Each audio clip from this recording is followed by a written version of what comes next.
연초부터 꼬라지를 보니까 이런 씨발 새끼들. 올해도 저는 휴식은 고사하고 특별편 만들 시간도 없을 것 같습니다. 씨발. 작작들 좀 해라 이것들아.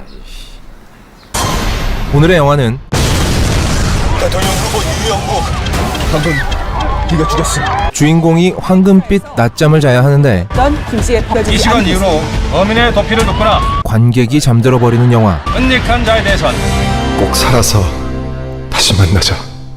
골든 슬럼버입니다. 사실 이 영화 제목은 골든 리트리버가 더 어울립니다. 개 같거든요. 당연히 이 동영상은 골든 슬럼버에 대한 어마어마한 스포일러와 관련 영화인 에너미 오브 스테이트에 대한 미세한 스포일러가 있습니다. 안 보신 분들은 참고하시기 바랍니다. 뭐 이미 아시는 분들은 다 아시겠지만 이 영화는 원작이 있습니다.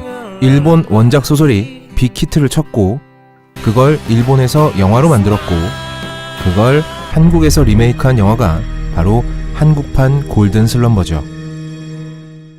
이 영화의 기둥 줄거리는 평범한 남자가 엄청난 음모에 휘말려서 누명을 쓰고 도망 다닌다는 이야기입니다. 이 이야기를 가지고 알프레드 히치콕이 생각나는 스릴러를 만들 수도 있습니다. 이런 쪽으로 잘 다듬은 영화들이 뭐 에너미 오브 스테이트나 이글 아이 정도가 있겠네요. 또 거대한 조직에게 쫓기는 남자의 이야기를 가지고 제이슨 본이 생각나는 액션 영화를 만들 수도 있습니다. 하지만 원작은 전혀 다른 길을 택했는데 주인공이 제이슨 본처럼 초인적인 능력을 발휘해서 차례차례 음모를 박살을 낸다거나 아니면 질질 끌려다니다가 마지막 순간에 번뜩이는 재치를 발휘하거나 결정적인 희생 플레이를 해서 판을 뒤집어 버리는 게 아니라 주인공을 극도로 선한 인물로 설정한 다음에 바로 그 선함, 뭐 평범한 인물들 간의 연대, 그러니까 뭐 우정이니 추억이니 뭐 이런 거 있지 않습니까? 이런 걸로 위기를 벗어난다는 지극히 20세기 소년스럽고 일본스러운 어떤 감성을 들이부어서 대단히 소박한 결말을 짓는 겁니다. 뭔가 새로운 데다가 감성을 자극하는 면이 분명히 있죠. 단 일본에서는 말입니다. 아마 이 영화를 리메이크하겠다는 실질적인 이유는 여기서 출발했을 겁니다. 배달이 늦어가지고. 스릴러로 시작해서 액션 영화를 거쳐서 첫사랑 한번 건드리고 우정 한번 나와주고 마지막은 시원하게 눈물 한번 뽑아주면서 마무리를 하겠다는 거죠. 배경은 헬조선, 악역은 국정원이 맡아주면 되고요. 사람들 눈을 가리는 거는 의외로 쉽다. 야, 이거 먹히겠는데? 청진기 대보니까 진단이 딱 나온다. 시츄에이션이 좋아. 라고 생각을 했겠죠. 나 김 선생이야. 글쎄 뭐 김선생네 김밥이 맛있기는 한데요. 세상 일이 다 계획대로만 스텝이 밟힌다면 저 X가 왜 저기 저러고 섰겠습니까? 국민들께 사과하셨는데요. 백업대 뇌물 혐의 모두 부인하시는 겁니까? 그건 그렇고 각하 경화드립니다. 잘 어울리시네요. 이 영화 또한 철저하게 망했는데 망한 이유는 아주 분명합니다. 구구단도 못된 주제에 미분과 적분을 해보겠다고 달려드니까 그렇죠. 긴장감 넘치는 스릴러 하나 제대로 뽑는 게 얼마나 어려운 일인데요. 지금 헐리우드에서 난다긴다 하는 거장 감독들이 데뷔작을 스릴러 영화로 찍은 경우가 압도적으로 많은 이유도 제작비는 적게 들이면서 본인이 스토리와 연출을 얼마나 능수능란하게 다루는지 바로 알 수 있는 장르이기 때문입니다. 즉, 잘하면 잘하는 티가 분명히 나지만 제대로 못하면 비웃음만 사기 딱 좋은 장르라는 거죠. 좋은 스릴러 영화의 조건이 뭔지 궁금하신 분들은 영화 걸작선 노웨이 아웃 편을 보시기 바랍니다. 이 영화는 시작까지는 나름 괜찮았습니다.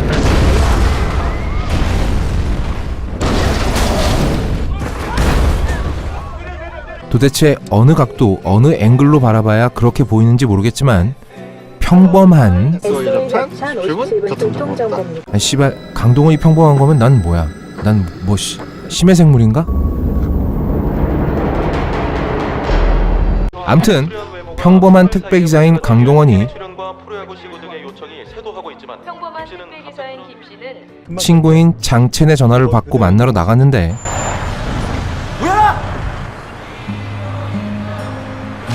친구가 갑자기 사라지고 갑자기 옆에서는 폭탄이 터져서 차가 뒤집어지며 급하게 되돌아온 친구가 이렇게 말을 합니다. 엄청난 음모의 희생양으로 네가 선택이 됐고 너는 지금 유력 대통령 후보의 살인범이 되었으며 살고 싶으면 아무도 믿지 말고 도망치라고 말이죠. 너 지금 죽는다고! 그리고 장첸은 이 모든 걸 주인공에게 알려준 대가로 꼭 살아라. 죽음을 당하게 됩니다.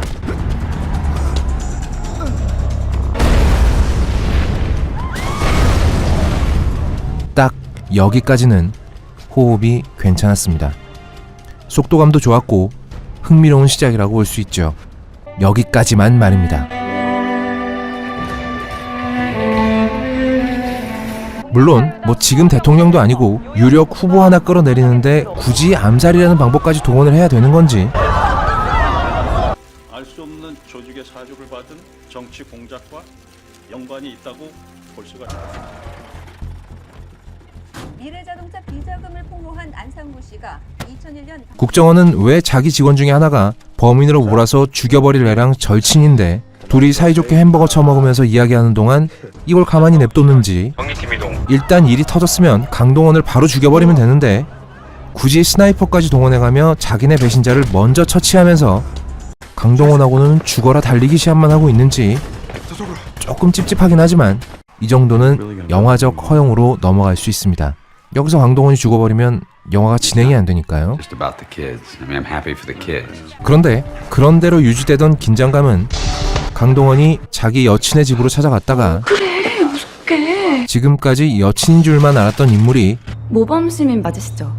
사실은 인류 역사상 최악의 암살자이자 국정원 요원이라는 걸 알게 되는 순간부터 영화적 허용으로 넘어갈 수 있는 선을 가볍게 넘어버리게 됩니다.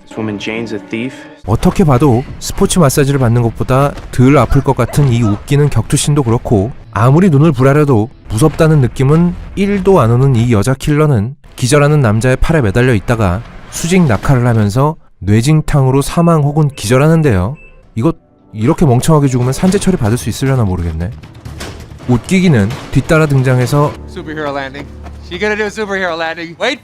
슈퍼히어로 착지를 하는 이 터미네이터도 만만치 않습니다. 어느 누가 100m 밖에서 봐도 킬러 말고는 도저히 다른 직업을 떠올릴 수 없는 옷차림의 이 남자는 먼 거리에서는 총을 마구 쏘아대지만 정작 강동원이 등을 훤히 보여주면서 직선 거리로 도망갈 때는 절대로 총을 쏘지 않습니다. 그러다가 강동원이 똥마려운 표정을 하고 인파 속으로 사라져버리자 모니터를 하고 있던 곳에서는 안면 인식 프로그램 돌려. 무려 얼굴 인식 프로그램을 돌리는데요. 여기서 저랑 비슷한 생각하신 분 없습니까? 핸드폰 추적을 해 이 비용신들아. 강동원의 직업은 택배기사입니다. 인터넷에 송장 번호 한번 넣어보면 전화번호가 바로 나오죠. 그뿐 아니라 방금 전까지 여친이었던 요원하고 전화통화도 했습니다. 그럼 당연히 전화번호 알겠죠? 잠깐 커트. 안면 인식 프로그램 돌려. 근데 왜 안면 인식 프로그램을 돌립니까? 핸드폰 추적을 해야지. 그런데 이 등신들은 또 안면 인식 프로그램 실컷 돌리다가 강동원이 체크카드를 사용하니까 위치 확인됐습니다. 그때서야 위치를 잡습니다. 그럼 도대체 안면 인식은 왜 돌린 건데? 비슷한 주제를 다루고 있는 영화인 에너미 오브 스테이트를 보면 주인공을 쫓는 인물들이 얼마나 무시무시한 전문가들인지 첨단 장비를 적재적소에 사용해서 주인공을 궁지로 몰아가는지를 매우 공들여서 묘사하고 있습니다. 눈가에 마스카라 칠하고 끝까지 똥폼을 잡는 게 아니고 말이죠. 이 부분이 영화의 직접적인 주제와 맞닿을 뿐만 아니라 이렇게 해야 도무지 도망갈 곳이 안 보이는 주인공의 똥줄 타는 심정을 관객에게 전달해서 관객이 스릴을 느낄 수 있기 때문이죠.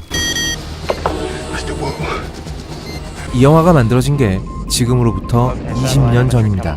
스마트폰도 존재하지 않았던 때죠. 그 시절로부터 20년이 지나서 만든 영화가 그만큼의 기술의 발달을 보여주지 못한다는 건 단순한 실수라고 볼 수가 없습니다. 그만큼 이 영화의 시나리오가 얼마나 무성의하게 쓰여졌는지를 분명하게 보여주는 장면인 겁니다. 안면 인식 프로그램 돌려. 시발 어디서 주워 들은 건 있어가지고. 또한 에너미 오브 스테이트는 쫄깃한 긴장감을 만들어내기 위해서 주인공이 누가 만들어낸 어떤 음모에 휘말렸는지를 일목요연하게 정리해서 관객들에게 알려줍니다. 주인공이 겪고 있는 위협의 실체를 주인공은 몰라도 관객들은 알고 있어야 됩니다. 그래야 주인공이 헛다리를 짚거나 아무것도 모르고 죽어라 쫓길 때 관객은 발을 동동 구르면서 강하게 감정이입을 할 수가 있죠. 알프레드 히치콕 감독이 말한 서스펜스란 이런 식으로 우리가 알고 있는 정보를 등장인물은 모르고 있는 데서 생기는 불균형에서 발생하게 됩니다. 감독이 제대로 스릴러를 만들 생각이 있었다면 아무리 늦어도 강동원이 처음에 추격을 뿌리치고 택시를 탔던 순간 악당들의 정체가 뭐고 어떤 계획이 구체적으로 뭔지를 관객들에게 알려줬을 겁니다. 죄송합니다. 그런데 이 영화는 이 순간에 신해철의 명곡을 튼 다음에 갑작스러운 추억팔이를 시작합니다.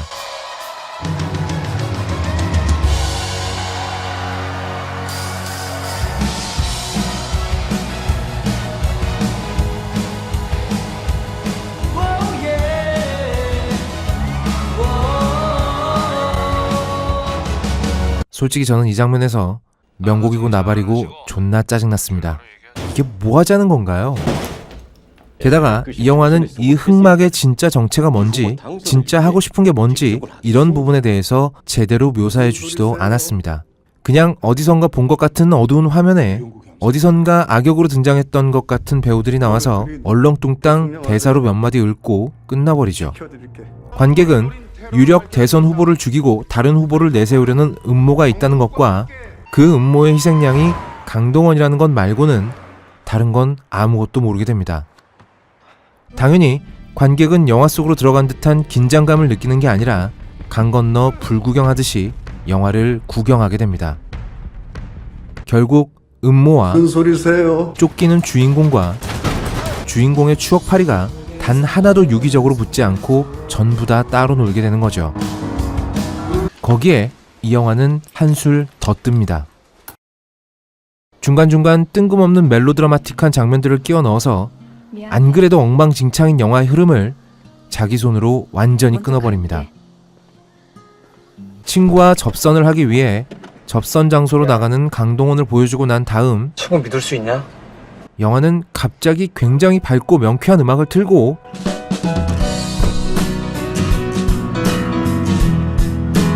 화면을 수학여행 톤으로 바꾼 다음에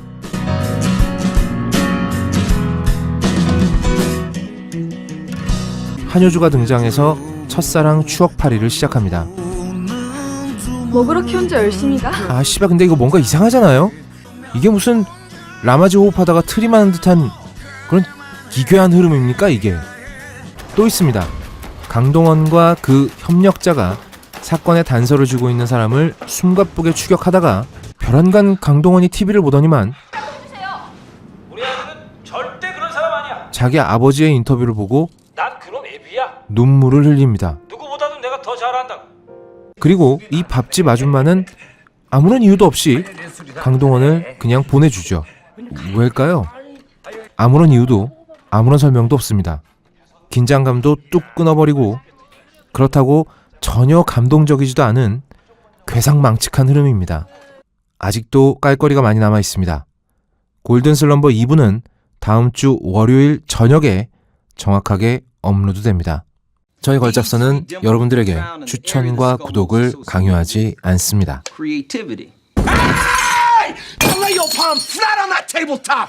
What's it gonna be? May I lift the hands off the tabletop in order to remove my billfold? 강요하지 않습니다. 구걸합니다. 제발 도와주세요. 제발 눌러주세요. 뭘? 이걸. 그리고 이걸. 저희 걸작서는 대마시안 샵의 후원으로 제작되고 있습니다. 혹시나 저에게 도움의 손길을 적극적으로 주시고 싶은 하해와 같은 아량을 가진 분이 계시다면 대마시안 샵을 방문해 보시기 바랍니다. 온라인 최저가 쇼핑은 걸작선에게 최고가의 힘을 실어줍니다.